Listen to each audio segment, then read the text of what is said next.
靜靜，危險人物2.0。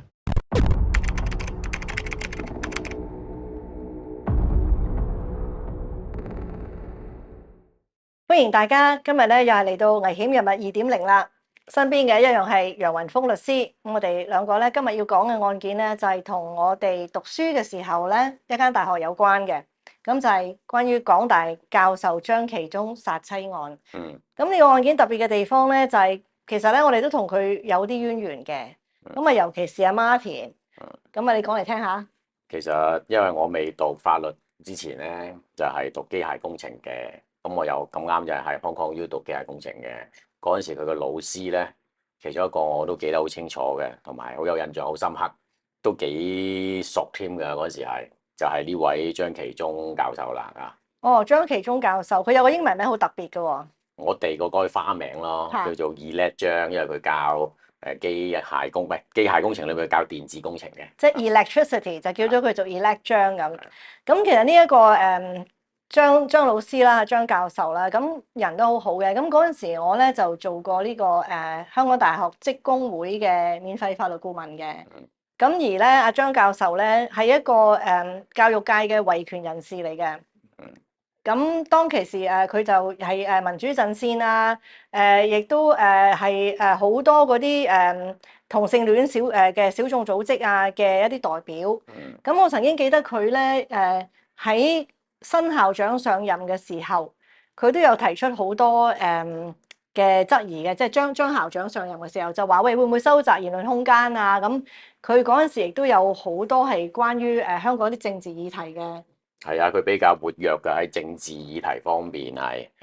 咁啊，但係咧就口碑都好嘅，因為個人係比較和善啲嘅。咁即係佢除咗維權嘅，但係佢維權嗰陣時其實都激㗎。都激嘅係，因為佢成日會站喺最前線接受訪問，去表達好多即係比較行前啲嘅意見咯嚇。即係而家我哋普遍唔準講嘅嗰個，即係講冇毒㗎嚇，飲得㗎杯嘢嘅議題咧，都唔即係嗰陣時佢都係比較會夠膽講嘅。咁所以咧，其實你睇佢個人咧，一般嚟講你會覺得佢好和善啊，好好先生啊，但係咧佢亦都有激嘅另外一面嘅。嗱，呢個係比較少講嘅，一面倒都係講話佢個人係幾臨善幾好啦。咁但係有激嘅一面嘅。咁呢單案件咧就發生喺2018年嘅。咁2018年嘅時候咧，點咧就即係最大件事就係話有個死屍。嗰個屍體就係阿張太嘅屍體咧，就喺香港大學嘅職員宿舍職員嗰個辦公室，即係阿張教授嘅辦公室咧，就揾到個屍體。個屍體當其時咧裝咗喺個木箱嗰度嘅。咁個木箱有幾大咧？個木箱大概就係一個旅行篋咁嘅 size 嚟嘅，佢30寸旅行篋咁大嘅。咁而個旅行篋咧就擺咗喺個相約咁大嘅木箱入邊嘅。咁就轟動啦。咁而最轟動嘅就係嗰個木箱咧，其實之前咧。就係由佢個住宿嘅嗰個偉倫樓啊，係啊，偉倫堂。偉倫堂喺偉倫堂16樓，佢哋住嗰個單位咧，就經過一啲轉折咧，就搬咗去阿張教授嗰辦公室入邊，後期就發現嘅。咁啊，張教授嘅背景咧，其實我哋可以講講喎。老實講，我最記得佢嘅嘢咧，就係我哋都好愛戴佢嘅，因為咧每一次我哋當年考試咧，1年考一次嘅啫。咁咧，每一次咧，佢都係喺考試嗰次之前咧，就有一個特別嘅課堂嘅，係座無虛席嘅。因為佢嗰日咧，佢就會將一啲重要嘅題目同我哋複習一次。咁我哋都知道咧，係一定出硬嘅嗰啲。咁咧，所以咧就即係都好得意嘅。咁通常上完堂，我哋大家拍晒手走嘢，喺呢咁睇咯。咁佢唔出聲啊，行咗去，就留翻一張叫做evaluation form，即係你評估佢嘅。咁我哋就係咯，梗係我哋真係覺得佢好嘛，又真係咁個個都讚到佢不絕嘅，真係。俾晒 tips 你梗係好啦，但係佢自己都叻嘅喎，佢專家嚟嘅喎，好多嘢都係嘛。佢做電子方面係叻嘅，譬如做Fuzzy Expert System 即係 Fuzzy Logic 嘅，其實我就冇跟佢學呢門嘅嘢嘅。佢有咩機電神經系啊嗰啲我都唔識啊。我學啲好皮毛嘅嘢嘅啫，係嚇。當年嘅我主要 focus 多啲機械工程嘅嚇。嗱，楊律師都好多嘢㗎，讀機械嘅嚇，咁啊後來咧就投考警察，人哋已經收錄咗佢啦，差唔多係打電話嚟喂，你嚟參加警隊啦。咁佢就喺警隊同律師之間咧就掙扎良久，後來就揀咗係做律師嘅。咁但係警察部嗰陣時都好想你去嘅。咁啊好啦，咁啊當然你都係有呢個名師出高徒啦，呢個張教授啊。咁啊張教授其實佢家庭背景都好好嘅喎，佢係87年嘅時候喺英國讀書嘅，名校嘅好似都係。佢係讀聖保羅啊嘛，係嘛？聖保羅畢業。聖保羅咁，後來佢就喺 Birmingham 嘅，佢喺伯明翰嗰度咧就讀理工嘅，咁就讀緊書嗰陣時應該就識佢太太嘅。係喺英國識嘅，跟住咧就結埋婚。佢太太叫 Tina，姓陳嘅咁樣。咁後來咧就過咗幾年結咗婚之後就翻咗嚟香港啦。咁就佢生咗個女先嘅，應該英國。個女都好叻嘅，個女咧就喺廉政公署度做調查員嘅。咁案發嗰陣時都廿幾歲，近30啦，廿幾30歲。咁佢哋兩個就翻咗嚟香港之後咧，兩公婆翻咗嚟咧就生咗個仔。個仔都叻嘅，個仔係做牙醫嘅，喺政府嗰度做嘅當其時。咁而咧兩公婆咧投資都有道啊！佢哋兩個咧買咗差唔多有4個物業嘅，當時案發嘅時候。咁咧就都成幾千萬嘅，2600幾萬。咁個太太咧係會比較叻啲，識得去邊度投資啊、收租啊各樣嘢，個太太都管理得好好嘅，咁但係太太咧，就有啲情緒上面嘅問題嘅，係咯，即係佢喺嗰個偉倫堂嗰度咧，其實嗰啲堂嘅即係一班學生喺嗰度住，然之後就可以去 Hong Kong U 翻學嘅。咁咧偉倫堂隔離又叫 RC Lee 堂，又再隔離叫利嗨新科，我就係利嗨新科嘅。咁成日嗰個叫沙宣道三寶啊，我哋係。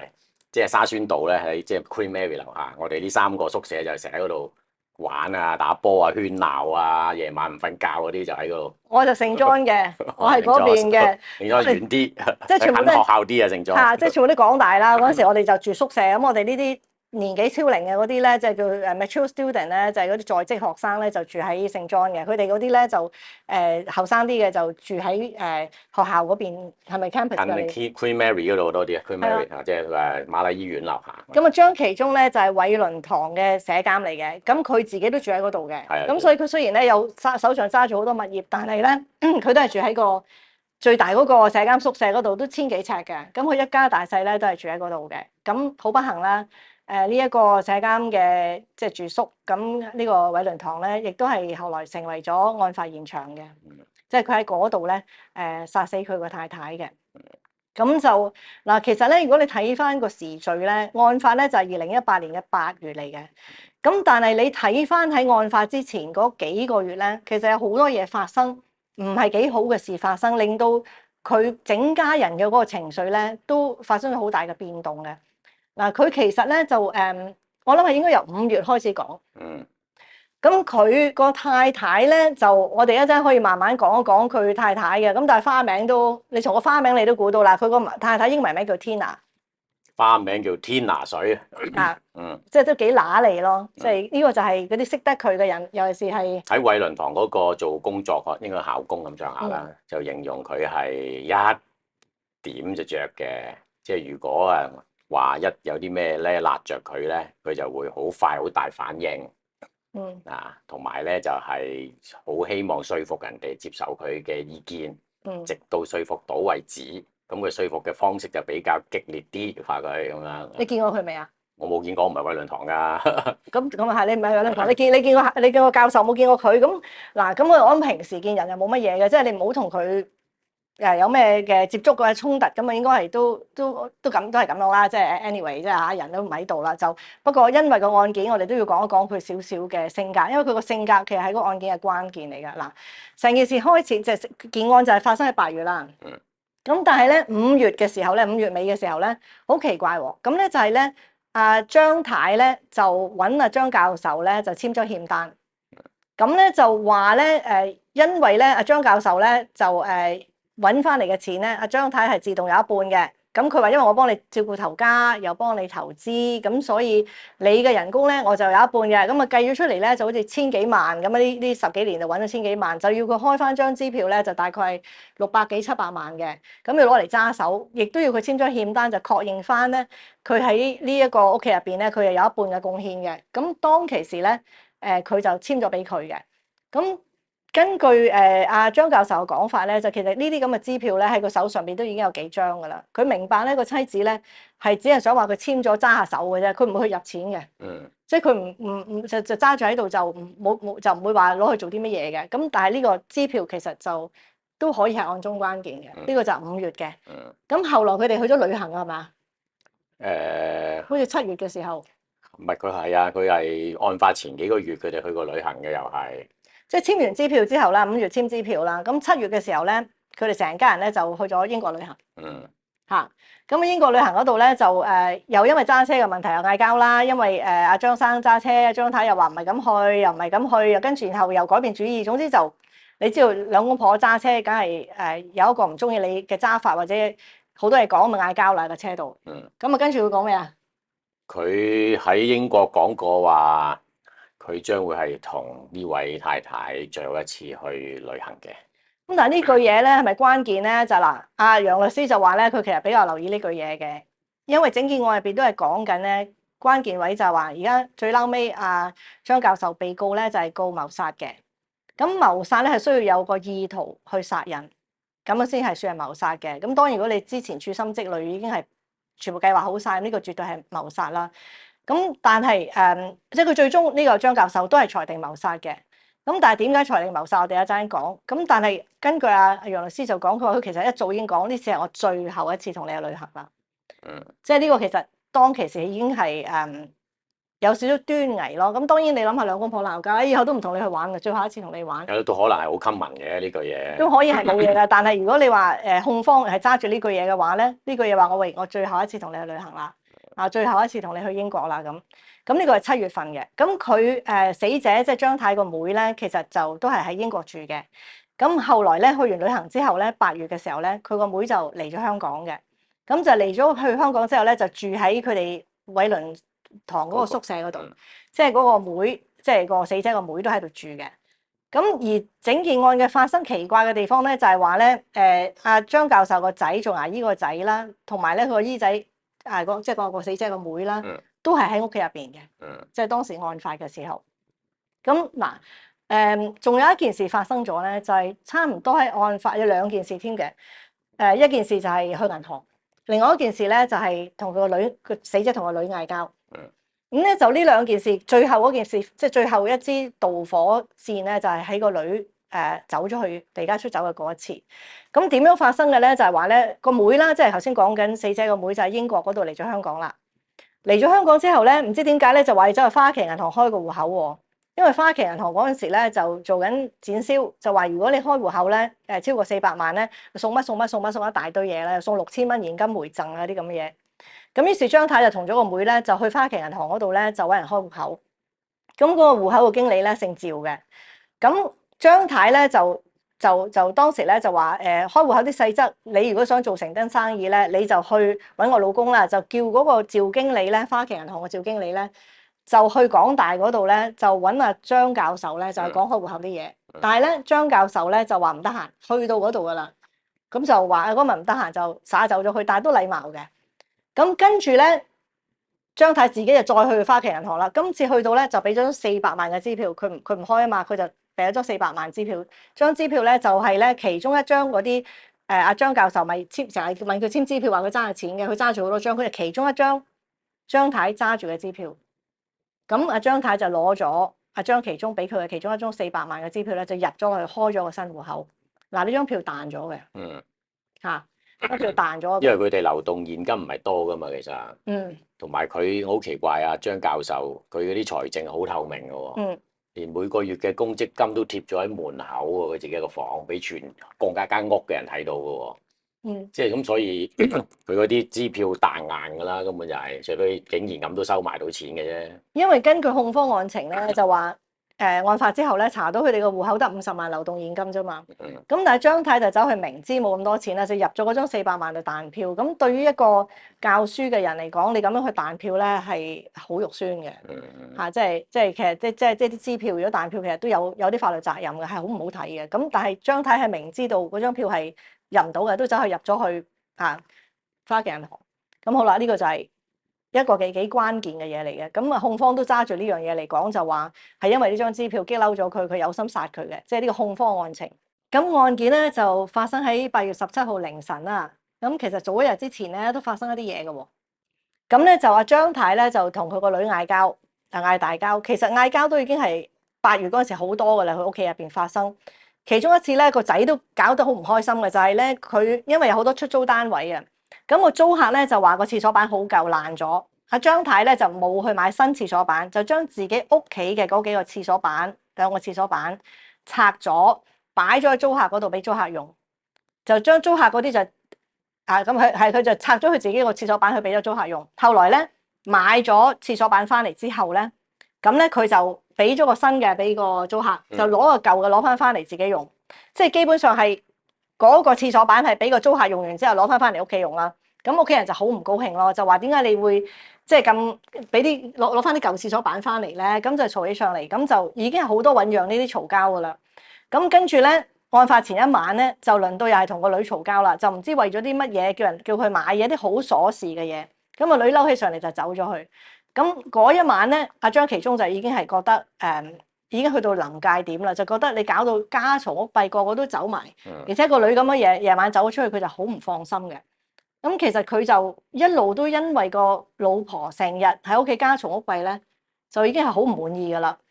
咁其實已經去到一個 point 咧，佢就講咧，譬如佢個老婆同啲仔女嘈交咧，佢係一定要逼住個老公企埋自己嗰邊去幫佢同啲仔女鬧嘅，即係要咁樣嘅。咁所以咧就嗰一晚咁咪點樣會發生啦單案？咁就話佢哋其實上咗床瞓覺噶啦。咁咧個老婆咧又喺度耳鬢吟吟，因為其實佢老婆鬧佢啲嘢其實都好刻薄嘅。係啊，即係佢話佢粗口鬧佢咯，成日都話佢啊點解揾咁少錢咯，又話點解唔幫個女揾到，即係不停長期嘅聽佢個版本係得閒就餓佢，同埋粗口，同埋係貶損佢嘅喺眾人面前啊。係啊，同埋又成日話佢唔可以幫個女喺大學嗰度揾份工啊，即係總之佢係有理冇理咧，都係會揾好多嘢嚟去羞辱佢嘅。咁但係佢哋嘅關係咧，如果你睇翻佢哋旅行啲相咧，好起上嚟又好好嘅，即係又好又唔好，又好又唔好，唔好起上嚟就好差嘅。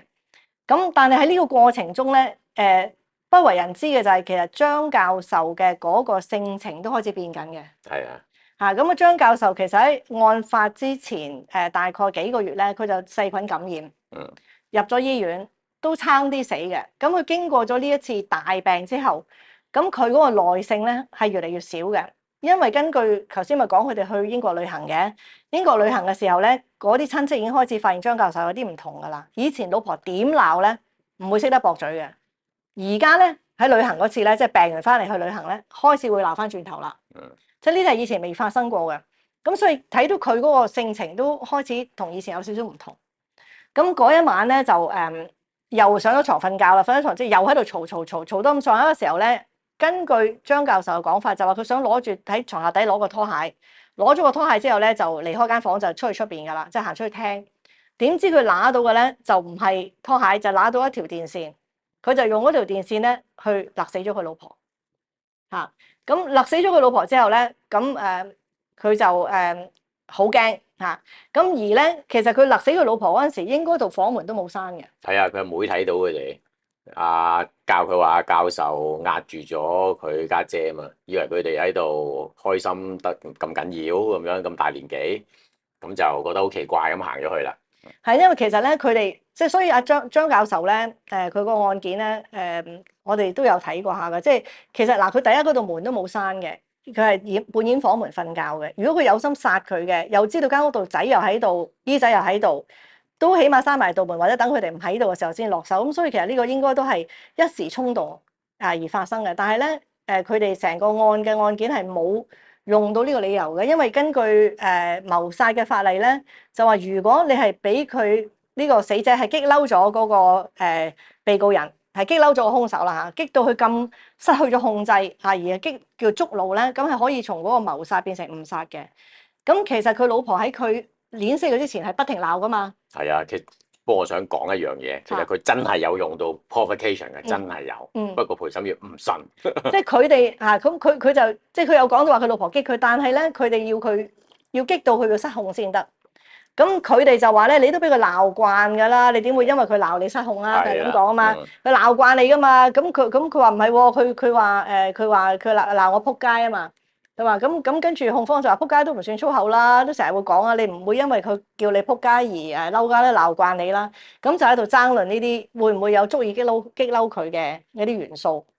咁好啦，咁啊後來就佢打開道門啦，咁就好似頭先你所講，咁佢個死者個妹經過見到個教授係擲咗喺個家姐嘅身上邊，咁就唔知道佢捏緊佢條頸啊，以為佢哋兩個喺度親熱啦。咁但係都唔係話好暴力嘅，唔係話即係好多掙扎好嘈咁樣嘅。咁啊到殺咗佢之後，咁啊開始就要處理屍體啦。咁就佢就將個死者嘅屍體擺咗落個旅行篋度，然後就擺咗去個露台㗎，係嘛？係，因為費事無端人攞個篋嚟用啊！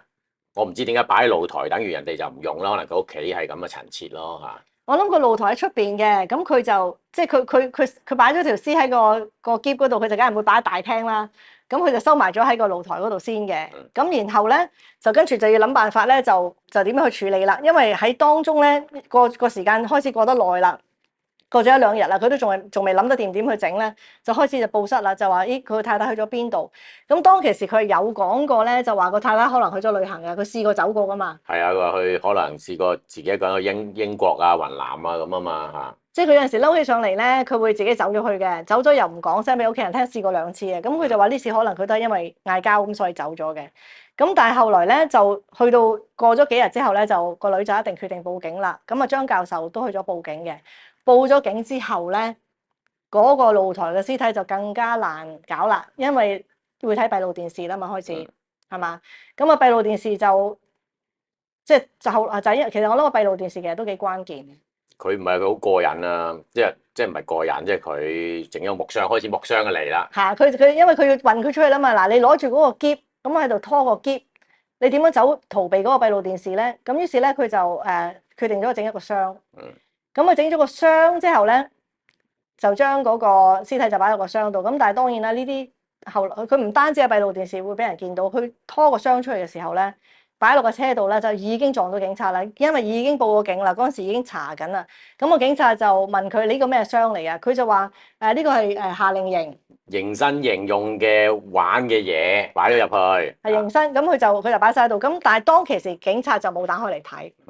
咁就攞咗呢個箱就翻咗去宿舍，翻咗去學校，翻去辦公室。但係嗱呢度佢就聰明啦，嗱呢度就係咁佢攞咗個嘢翻去辦公室之後咧，咁啊張教授諗下，咦弊啦！警察又見到我拎住呢個箱啊，箱入邊有個死屍啦，當然。咁而閉路電視又影到我有個箱，個箱都相當之重嘅。咁我點樣解釋咧？如果佢哋嚟到嘅時候，嗱呢度佢叻啦，佢去買多一個。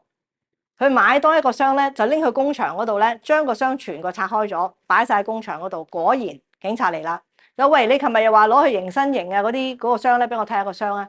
咁佢就帶咗警察咧，就去到嗰個工場嗰度就嗱，我拆開咗啦，個箱冇用啊，入邊啲嘢攞晒出嚟啦，係啲運動用品啊嗰啲嘢，咁就俾佢蒙混過關，就過咗啲警察嘅。嗰下係咯。咁但係開始咧就越嚟越唔對路啦，因為人就唔見咗啦嚇，咁啊跟住就有總之警察你知有陣時佢哋啲老差骨咧，其實基本上有直覺嘅，邊個做嘅？咁啊就仍然係覺得佢唔妥啦，好明顯係。好唔妥咯。咁跟住咧個老差骨就嚟啦，就去個辦公室啦，就淨係你收埋咗你老婆喺邊，好講咯喎你，用呢個方法啦。咁佢咧就死口唔認，就仲要話走去跳樓啊，話要自殺啦，話人哋冤枉佢咁樣啦。咁啊跟住後來就過咗1日之後咧，咁就攞窩揾啦應該。去搜啦，咁都唔使點搜啊，因為開始臭啦嗰陣時，已經係嗰個木箱咧喺嗰個，佢將嗰個屍體嘅木箱係擺咗喺佢個辦公室嗰張台下邊嘅。咁啊到呢個時候已經係啲臭味出晒嚟啦，佢點樣解釋係老鼠啊都冇人信啦。咁啊好，我哋等一陣再講埋落去。